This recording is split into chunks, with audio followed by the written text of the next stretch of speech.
ಸುಡು ಬಿಸಿಲಿನ ಸಂದರ್ಭವೇ ಕಲಬುರಗಿಯಲ್ಲಿ ಬಿರುಗಾಳಿ ಸಹಿತ ಭಾರಿ ಮಳೆಯಾಗಿದೆ. ತಡರಾತ್ರಿ ಕಲಬುರಗಿಯಲ್ಲಿ ಸುರಿದ ಮಳೆ ಮತ್ತು ಬಿರುಗಾಳಿಗೆ ನೆಲಕ್ಕುರುಳಿದ ವಿದ್ಯುತ್ ಕಂಬ.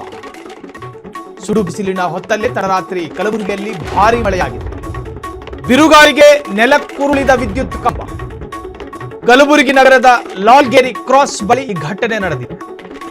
ಬಿರುಗಾಳಿ ಮಳೆಗೆ ಧರೆಗುರುಳಿದ ವಿದ್ಯುತ್ ಕಂಬ. ಅದೃಷ್ಟವಶಾತ್ ತಪ್ಪಿದ ಭಾರಿ ಅನಾಹುತ. ಜೆಸ್ಕಾಂ ಅಧಿಕಾರಿಗಳ ತಂಡ ಭೇಟಿ ಕೊಟ್ಟು ಪರಿಶೀಲನೆಯನ್ನ ಮಾಡ್ತಿದೆ. ರಾಜ್ಯದ ಬೇರೆ ಬೇರೆ ಜಿಲ್ಲೆಗಳಲ್ಲಿ ಮಿತಿ ಮೀರಿದ ಬಿಸಿಲು ಈ ಬಾರಿ ದಾಖಲೆ ಮುರಿದು ಬಿಸಿಲು ಬರ್ತಾ ಇದೆ. ರಾಜ್ಯದ ಬೇರೆ ಬೇರೆ ಜಿಲ್ಲೆಗಳಲ್ಲಿ, ದಕ್ಷಿಣ ಕನ್ನಡ ಜಿಲ್ಲೆ, ಬೆಂಗಳೂರು ನಗರ, ಇಂತಹ ಸಂದರ್ಭದಲ್ಲಿ ಇಲ್ಲೊಂದು ಕಲಬುರಗಿಯಲ್ಲಿ ತಡರಾತ್ರಿ ಭಾರಿ ಗಾಳಿ ಸಮೇತ ಮಳೆ ಬಂದಿರುವಂತಹದ್ದು. ಅದರ ತೀವ್ರತೆಗೆ ನೋಡಿ ದೃಶ್ಯವನ್ನು ಗಮನಿಸ್ತಾ ಇದ್ದೀರಿ. ವಿದ್ಯುತ್ ಕಂಬವೇ ಧರೆಗುರುಳಿದೆ. ವಿದ್ಯುತ್ ಕಂಬ. ಸೊ ಅದೃಷ್ಟವಶಾತ್ ಪ್ರಾಣಾಪಾಯ ಸಂಭವಿಸಿಲ್ಲ. ಆದರೆ ಜೆಸ್ಕಾಂ ಈ ಬಗ್ಗೆ ಸ್ವಲ್ಪ ಗಮನ ಹರಿಸಬೇಕು.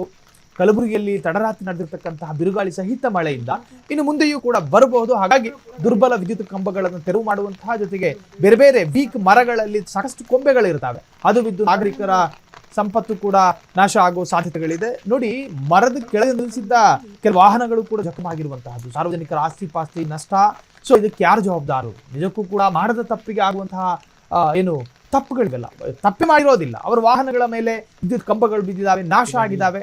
ಒಂದು ವೇಳೆ ವಿದ್ಯುತ್ ಜೀವಂತವಾಗಿದ್ದು ಕಂಡೆ ಈ ಕಂಬ ಬಿದ್ದಿದ್ರೆ ಅಲ್ಲಿ ಪ್ರಾಣಹಾನಿಯು ಕೂಡ ಸಂಭವಿಸ್ತಾ ಇತ್ತು. ಈ ಬಗ್ಗೆ ಜೆಸ್ಕಾಂ ಕೂಡ ಸ್ವಲ್ಪ ಸೂಕ್ಷ್ಮವಾಗಿ ವಿಚಾರ ಮಾಡಿ ಇದಕ್ಕೊಂದು ಪರಿಹಾರ ಕಲ್ಪಿಸಿಕೊಡ್ಬೇಕು ಅಂತ ಹೇಳಿ ಅಲ್ಲಿನ ಜನರ ಆಗ್ರಹ ವ್ಯಕ್ತವಾಗಿದೆ.